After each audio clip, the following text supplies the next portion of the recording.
Bapak Ibu sekalian yang dirahmati Allah, mari kita mulai kajian kita. Bismillahirrahmanirrahim. Assalamualaikum warahmatullahi wabarakatuh.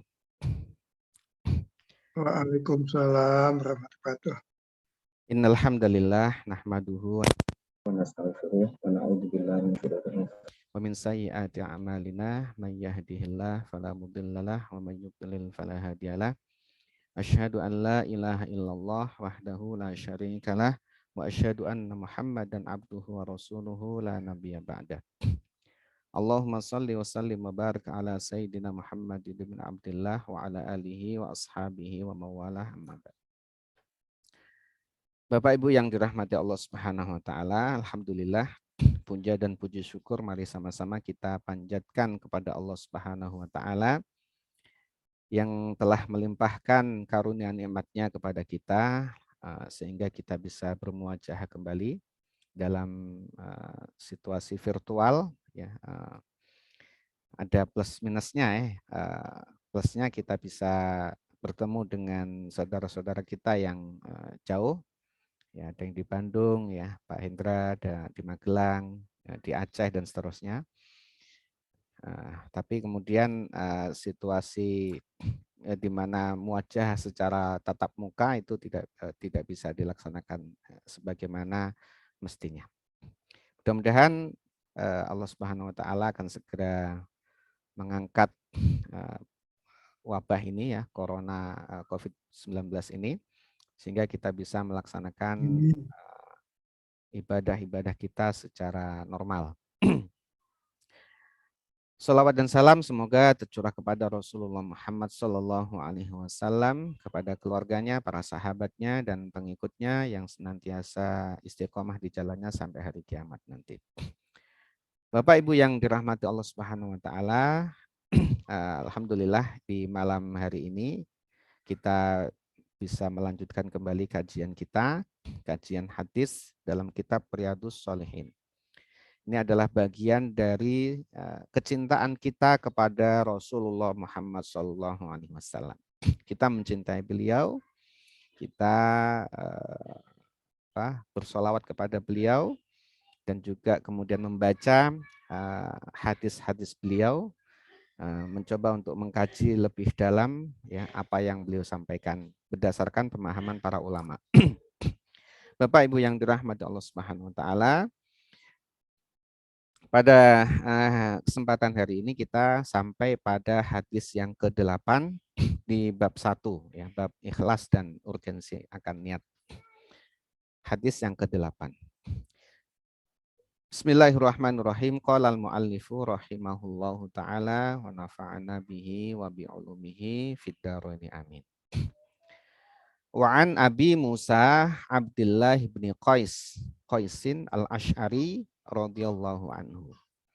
Su'ila Rasulullah sallallahu alaihi wasallam 'anir rajuli yuqatilu syaja'atan wa yuqatilu hamiyatan wa yuqatilu riya'an ayyu dzalika fi sabilillah. Faqala Rasulullah sallallahu alaihi wasallam man qatala litakuna kalimatullahi hiyal ulya fahuwa fi sabilillah. Muttafaqun alaih. Dari sahabat Abu Musa ya, Abdullah bin Qais. Ini adalah salah satu sahabat Nabi yang mulia, yaitu adalah populernya adalah Abu Musa al-Asy'ari. Populernya Abu Musa al-Asy'ari. Nama beliau adalah Abdullah. Nama beliau adalah Abdullah, putra dari Qais. Beliau adalah berasal dari Yaman, ya, berasal dari Yaman, dari suatu kabilah Asy'ari. Ini kabilah kakek moyangnya gitu ya. Itu dikatakan kabilah Asy'ari di salah satu kabilah di Yaman, di mana diceritakan di sana ya kakek moyangnya dulu yang pemulanya dulu itu adalah ketika lahir itu badannya ada rambut-rambutnya sehingga dikatakan Asy'ari ya, badannya ada rambutnya. Itu nama secara bahasa itu begitu ya, ada rambut-rambutnya itu. Kalau bulu badan tidak kelihatan itu mungkin agak panjang rambutnya di badan. Sehingga kemudian keturunannya itu kabilah itu dinamakan dengan Asy'ari. Salah satu keturunan dari kabilah Asy'ari itu adalah Abdullah ini bin Qais. Nah, Abdullah bin Qais ini itu masuk Islam ketika Rasulullah SAW sebelum hijrah. Jadi sebelum beliau hijrah dan beliau sebelum memerintahkan hijrah ke Habasyah itu sudah sampai itu Abu Musa al-Asy'ari ke Mekah untuk menyatakan Islamnya, menyatakan Islam. Maka kemudian beliau ya ikut hijrah ke Habasyah. Beliau ikut hijrah ke Habasyah, yaitu hijrah yang diperintahkan oleh Nabi. Yang pertama itulah hijrah ke Habasyah. Nah, kemudian dia di sana bersama dengan salah satu sahabat Nabi yang lain yang bernama Ja'far bin Abu Thalib, ya paman beliau, juga hijrah ke Habasyah. Nah, tinggallah beliau di Habasyah ya sekian lamanya sampai kemudian Rasulullah hijrah ke Madinah. Ya, beliau belum juga kembali ke Madinah, ya beliau masih di Habasyah. Dan kemudian beliau hijrah ke Madinah itu setelah peristiwa perang Khaybar. Perang Khaybar sekitar tahun 7 ya, terjadinya adalah tahun 7 Hijriah setelah perjanjian Hudaybiyah tapi sebelum peristiwa Fathul Makkah. Itu perang Khaybar, perang yang dipimpin langsung oleh Rasulullah SAW untuk menaklukkan suku Yahudi yang ada di Khaybar, ya di benteng Khaybar, di mana mereka melakukan pengkhianatan, sehingga kemudian dikepung oleh Rasulullah selama hampir 2 pekan, dan kemudian mereka menyerah. Ya. Nah, setelah peristiwa Khaybar tersebut, datanglah siapa tadi Abu Musa al-Asy'ari ya dari Habasyah ke Madinah. Ya, maka dalam hal ini dikatakan bahwa Abu Musa al-Asy'ari itu melakukan sebanyak 3 kali hijrah. Hijrah yang pertama adalah hijrahnya dari Yaman, dari negerinya asalnya dari Yaman menuju kepada Mekah, ya, yaitu hijrah dari negara yang tidak Islam ke negara yang Islam yang ada menuju kepada Rasulullah SAW. Itu yang pertama. Kemudian meskipun itu tidak disebut hijrah sebagaimana difahami kaum muslimin, ya hijrah yang diperintahkan oleh Nabi, tapi dia dari negeri asalnya ke Makkah itu sudah bisa dikatakan dia hijrah. Yang kedua adalah hijrah ke Habasyah, ya beserta rombongan para sahabat, dan kemudian hijrah ke Madinah, dari Habasyah ke Madinah. 3 kali melakukan hijrah. Nah, beliau adalah salah satu sahabat mulia yang dihormati bahkan oleh Rasulullah SAW. Beliau sangat mencintai Abu Musa al-Asy'ari. Salah satu keunggulan dari sahabat Abu Musa al-Asy'ari adalah beliau diberikan anugerah hafal Quran dan suaranya yang sangat bagus. Ya, ketika membaca Al-Quran itu sangat-sangat indah sekali, ya, bukan hanya benar secara tajwidnya, tapi sangat indah. Ya, ini keistimewaan yang dimiliki oleh sahabat Abu Musa al-Asy'ari, sehingga Rasulullah sampai mengatakan kepada sahabat Abu Musa al-Asy'ari tersebut, laqad utita mizmaron min mazamiri ali Daud. Jadi mengomentari tentang Abu Musa al-Asy'ari, Rasul menyampaikan bahwa engkau wahai Abu Musa al-Asy'ari itu telah diberikan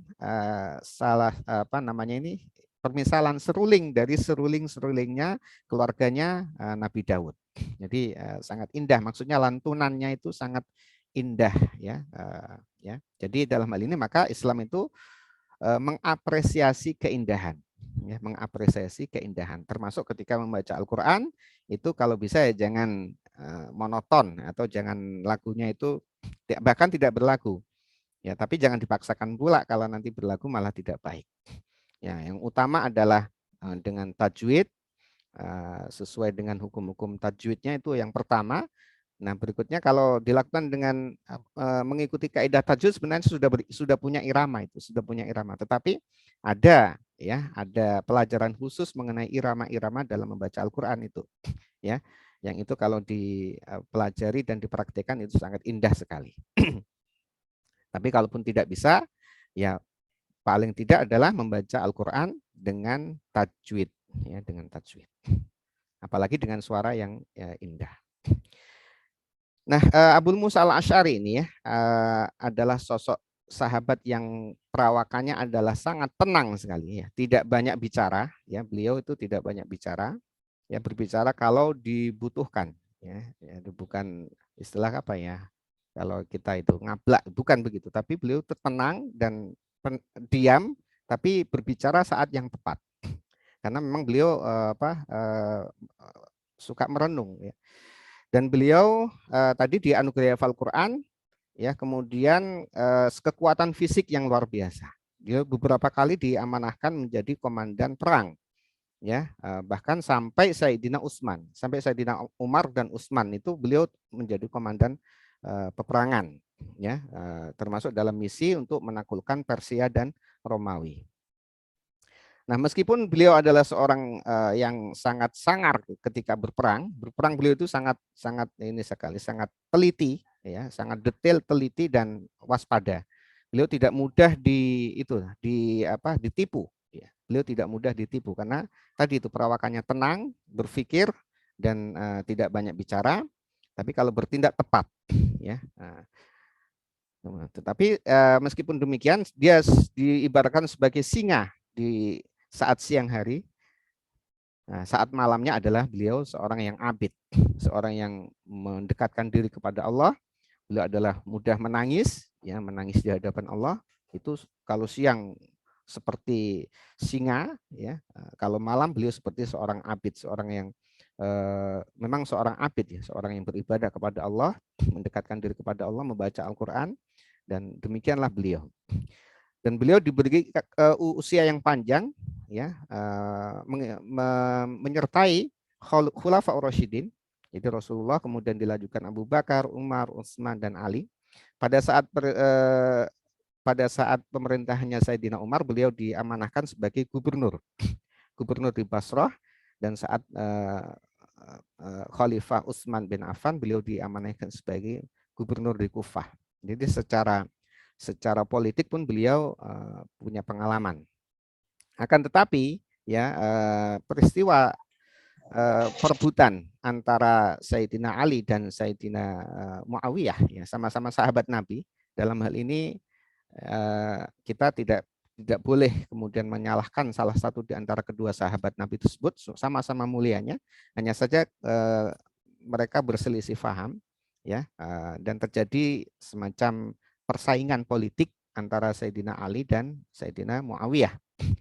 Nah, saat sudah sangat meruncing sekali, maka dilakukanlah perundingan di mana Sayyidina Ali menunjuk wakilnya adalah Abu Musa al-Asy'ari ini. Sementara Sayyidina Muawiyah menunjuk Amr bin As. Nah, dalam peristiwa yang disebut peristiwa tahkim tersebut, Sayyidina Abu Musa al-Asy'ari, seorang yang polos ya, itu tidak tepat ternyata untuk menjadi seorang diplomat. Jadi karena saking polosnya, maka beliau menyatakan bahwa kedua-duanya melepaskan jabatan. Ya, setelah beliau menyatakan bahwa keduanya antara Sayyidina Ali dan Muawiyah sama-sama melepaskan jabatan, maka kemudian wakilnya Sayyidina Muawiyah yang bernama Sayyidina Amr bin As, semuanya sahabat Nabi itu ya, kita sangat menghormati semuanya, itu kemudian menyatakan bahwa setelah peristiwa ini, setelah dinyatakan lepas, maka sekarang yang memimpin adalah Sayyidina Muawiyah. Sehingga ya kepolosan Abu Musa al-Asy'ari ini sepertinya dimanfaatkan ya, kurang tepat kalau digunakan untuk berpolitik. Jadi memang kalau berpolitik itu ya harus dicari orang yang tepat, orang yang lihai, ya, orang yang tajam gitu ya, orang yang pintar berdiplomasi, ya, bukan orang yang khusyuk dan polos seperti Abu Musa al-Asy'ari ini. Ya, sejak peristiwa tersebut, maka Abu Musa al-Asy'ari kemudian mengasingkan diri, ya, kecewa dan menarik diri dari pentas ya panggung rame-rame politik seperti itu, dan kemudian sampai beliau wafat ya, sampai beliau wafat itu mengasingkan diri ya, sudah beliau tidak mau ikut campur lagi, ya. Pada tahun sekitar berapa ini ya? Ya, tahun 60 ya, 64 Hijriah. Nah, kemudian beliau ya Abu Musa al-Asy'ari ini meriwayatkan hadis dari Rasulullah sebanyak 360 hadis. 360 hadis. Di mana 49 diantaranya, ini saya langsung baca artinya saja, 49 diantaranya adalah hadis yang diriwayatkan oleh Imam Bukhari dan Muslim. Cukup banyak yang diriwayatkan oleh Imam Bukhari dan Muslim, ya, ittifaq antara kedua imam tersebut, itu sebanyak 49 dari 360 hadis.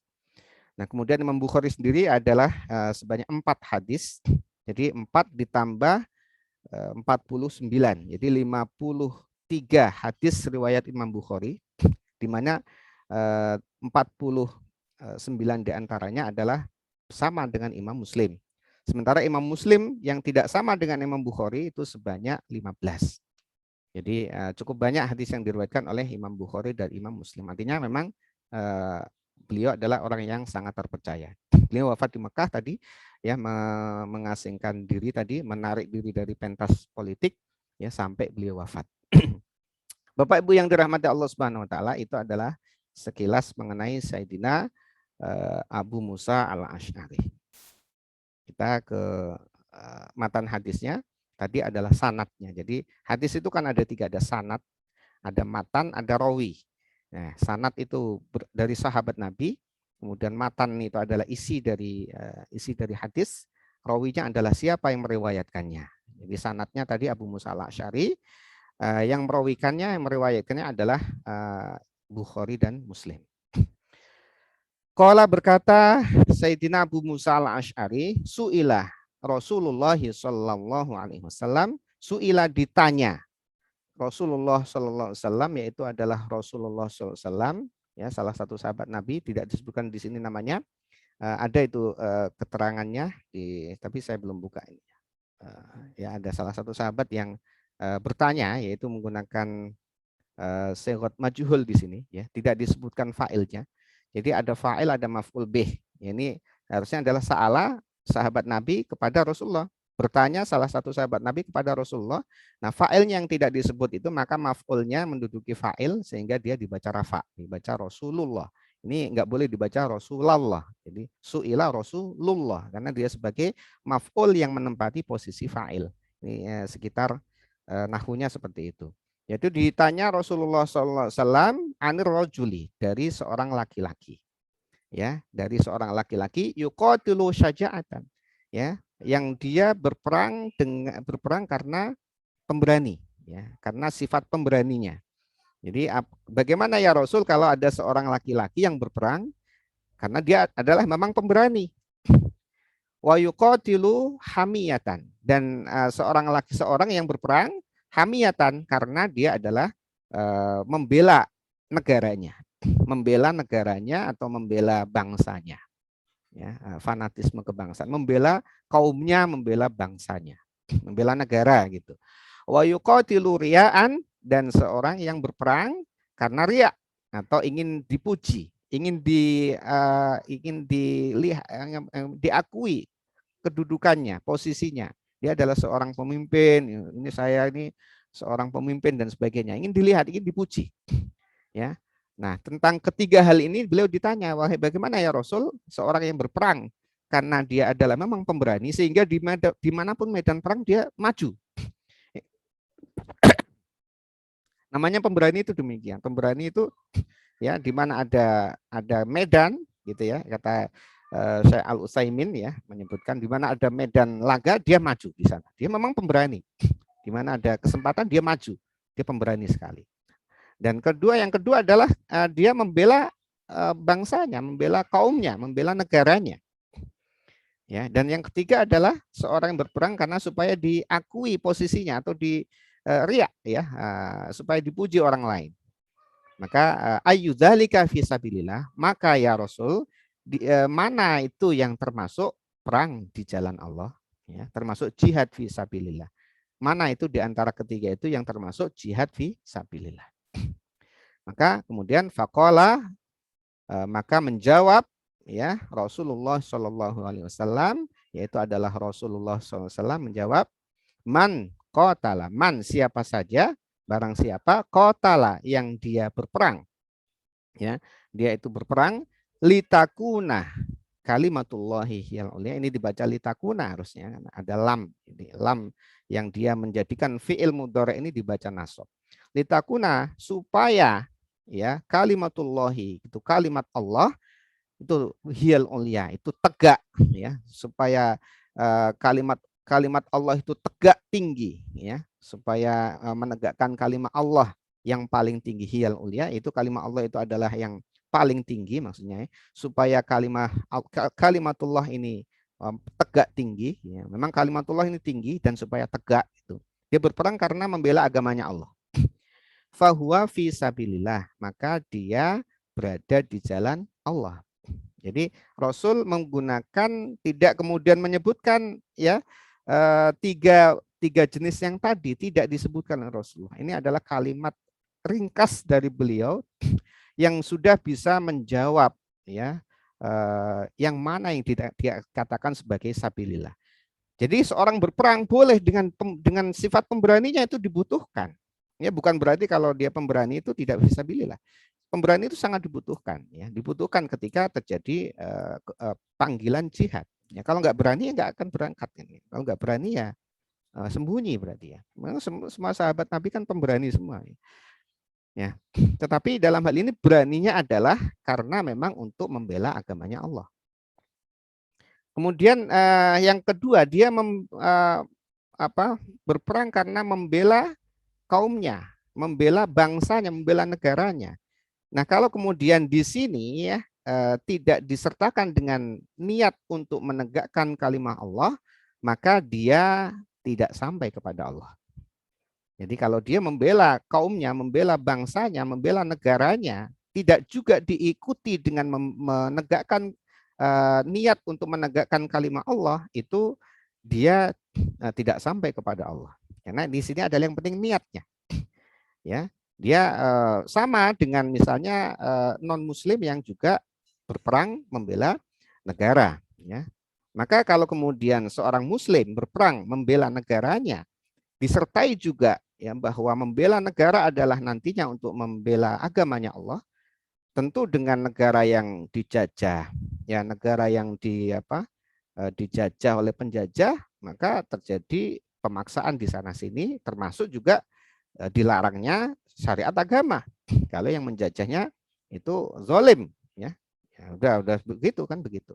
Maka niat untuk membela negara, mengusir penjajah dalam rangka supaya nanti bisa melakukan syariat Allah dengan tenang, melakukan sholat seperti kita saat ini, maka itu adalah fisabilillah. Ya, itu adalah fisabilillah. Maka dari itu kemudian ketika bangsa ini ya, negara Indonesia ini sudah menyatakan merdeka tanggal 17 Agustus tahun 45, sudah menyatakan merdeka, proklamasi, kemudian tiba-tiba ada berita akan datangnya kembali Belanda ke Indonesia, menumpang tentara sekutu kan begitu. Ya, maka kemudian yang terjadi adalah bergejolak ya, bagaimana ini? Masyarakat butuh apakah kemudian dijajah lagi atau tidak? Maka kemudian keluarlah yang disebut sebagai resolusi jihad oleh Hadratus Syekh Kiai Haji Hashim Asy'ari ya, pendiri Nahdlatul Ulama, mengeluarkan resolusi jihad wajib ain hukumnya. Bagi seorang muslim itu adalah wajib ain. Itu resolusi jihadnya. Itu apa? Wajib secara pribadi, bukan hanya wajib kifayah. Nah, sudah ada yang perang cukup. Ini dikatakan wajib ain. Setiap muslim wajib ikut perang, mengusir penjajah. Maka keluar resolusi jihad tanggal 22 Oktober tahun 1945, sehingga kemudian meletuslah perang tanggal 10 November 1945 yang dikenal sebagai Hari Pahlawan. Di situ banyak gugur ribuan santri, ribuan ulama dan kaum muslimin yang perang melawan Belanda dan sekutunya Inggris ya. Itu kemudian banyak yang gugur sampai berdarah, ya, lautan darah itu di Surabaya, ya, sehingga diperingati sebagai Hari Pahlawan. Itu akibat apa? Akibat resolusi jihad, ya. Fatwa seorang ulama yang benar ini membela negara adalah jihad fisabilillah, ya. Nah, begitu. Nah, ya adapun yang karena riak supaya ingin dipuji, maka tentunya meskipun dia ikut berperang dan judulnya di dalam cover jihad fisabilillah, tapi itu tidak sampai kepada Allah Subhanahu wa taala. Itu ya dikatakan sebagai pahlawan, tetapi nantinya tidak diterima oleh Allah Subhanahu wa taala. Jadi sekali lagi ini posisi niat sangat menentukan. Secara fisik boleh disebut sebagai pahlawan, ya, sebagai apa ya tadi itu, sebagai pejuang. Tapi niatnya nggak ada yang tahu. Niatnya nggak ada yang tahu. Maka di sini pentingnya adalah justru niat yang pertama, bahwa niat adalah untuk menegakkan kalimat Allah, atau kalau kita sedang mau dijajah, kita mengusir penjajah, membela negara, ya, itu jihad fisabilillah. Tapi kalau di hatinya niat begitu. Tapi kalau di hatinya aku ikut perang supaya aku dikatakan pahlawan, maka ya pahlawan. Dia sebagai pahlawan mungkin ada disebut pahlawan, tapi tidak diterima oleh Allah Subhanahu wa taala. Yang bagus kan kalau jihad fisabilillah sebagai pahlawan dan juga kemudian diterima Allah Subhanahu wa taala. Niatnya adalah untuk menegakkan kalimat Allah Subhanahu wa taala. Maka dalam hal ini ya menambahkan keterangan ada beberapa golongan mati syahid, ya. Ada beberapa golongan mati syahid. Waktunya masih ada, ya. Yang pertama adalah syahid dunia dan akhirat. Ya, syahid dunia dan akhirat tadi yang disebut oleh Rasul, yaitu mereka yang berperang karena menegakkan kalimat Allah, baik dalam posisi dia adalah memang dalam cover untuk membela agama atau membela negara, ya.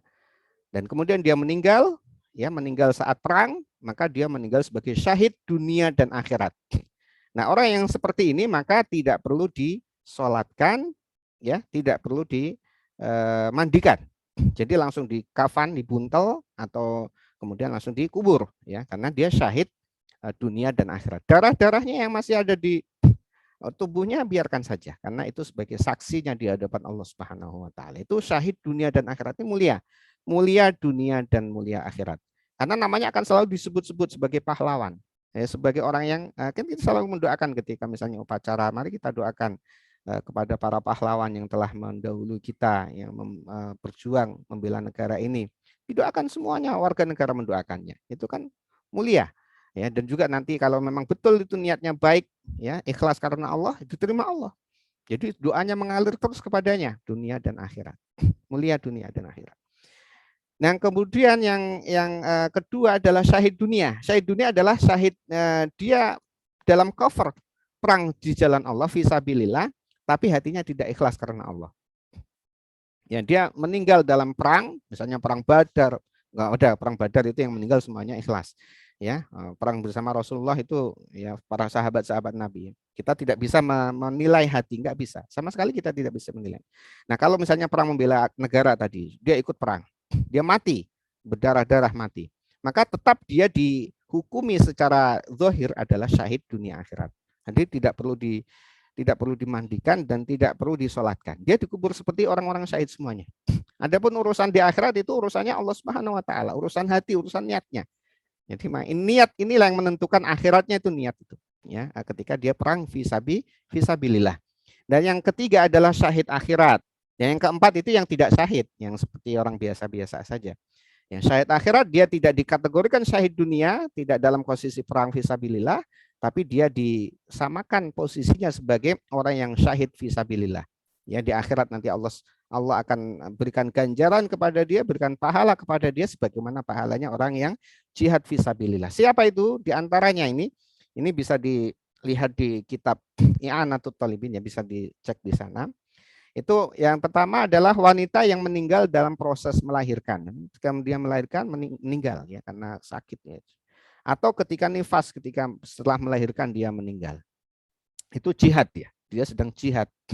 Ya, dan syahidnya adalah syahid akhirat. Nah, kalau syahid akhirat dia tetap dimandikan, tetap dikafani, tetap disolatkan dan dikubur, ya, tidak dikubur. Beda dengan syahid dunia dan dunia akhirat tadi tidak perlu dimandikan. Nah, kalau syahid akhirat ini wanita yang meninggal dalam proses melahirkan atau nifas setelah melahirkan. Ya. Kemudian yang kedua adalah karena wabah taun. Wabah taun ini disebut dalam hadis itu taun ya, taun bukan. Nah, kalau corona ini, COVID ini kalau disamakan dengan wabah, maka mereka yang meninggal karena COVID juga dikategorikan sebagai syahid akhirat yang muslim tentunya. Ya. Kemudian orang yang meninggal karena tenggelam ya, tenggelam naik kapal di laut tenggelam, ya, meninggal dia. Atau karena terbakar dia di rumah kemudian terbakar rumahnya, dia terbakar meninggal. Atau tertimpa benda keras, ada gempa bumi dan brek ya bangunan menimpai dia, atau dia tanah longsor menimpai dia tertimpa benda keras, maka dia syahid ya. Jadi kalau ada gempa meninggal ya, tapi nggak boleh kemudian gempa diem saja nunggu mati syahid ya, nggak begitu. Harus ada upaya untuk menyelamatkan diri ya, bukan kemudian menunggu saja gitu. Ini kesempatan mati syahid, nggak begitu. Jadi ada upaya menyelamatkan diri tapi tetap kena juga, ya, dia syahid akhirat. Kemudian meninggal karena sakit perut, ya, boten, ya, perutnya itu sakit. Ini terkhususkan di situ. Kemudian meninggal karena terasing, dalam situasi terasing, misalnya penempatan di daerah yang terpelosok, apa namanya, misalnya ada yang penempatan daerah yang sulit dan sebagainya, sana nggak ada orang gitu ya. Nah, sehingga dia meninggal di sana nggak ada yang kenal sama sekali dengan dia itu syahid akhirat. Jadi dikuburkan kan di sana juga nanti, atau dibawa pulang boleh juga. Ya. Kemudian meninggal karena teraniaya, itu adalah tergolongkan syahid akhirat, tetapi dia tetap dimandikan dan dikafani dan disalatkan.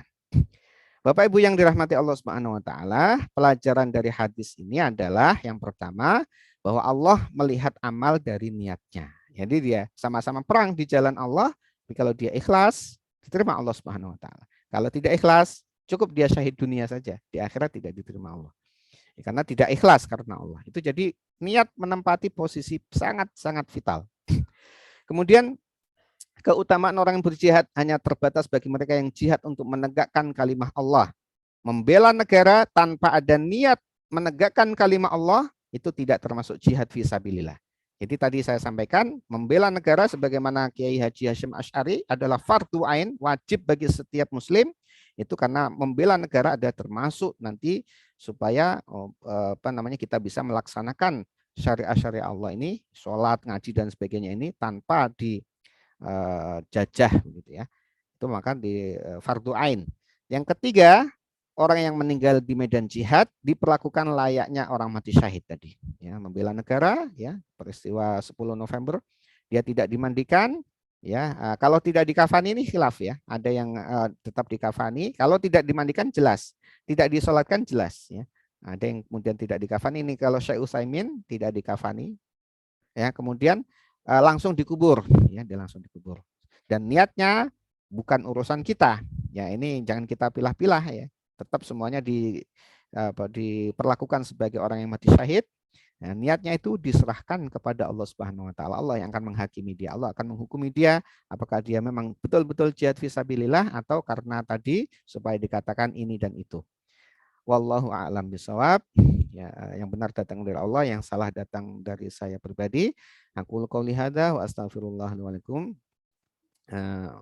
Walisairil muslimin wal muslimat wal mu'minin wal mu'minat. Al-Fatihah. A'udzubillahi minasyaitonir rajim. Bismillahirrahmanirrahim. Alhamdulillahirabbil alamin. Arrahmanir rahim. Iyyaka na'budu wa iyyaka nasta'in. Ihdinas siratal mustaqim. Siratal ladzina an'amta 'alaihim ghairil maghdubi 'alaihim waladdallin. Bapak Ibu yang dirahmati Allah Subhanahu wa taala, mohon maaf waktunya sudah isya. Jadi kajian kita cukupkan sampai di sini. Mohon maaf kalau ada pertanyaan, nanti mungkin saya akan coba respon melalui WA ya, melalui WA insya Allah. Nah, karena waktunya sudah isya ya, mohon maaf.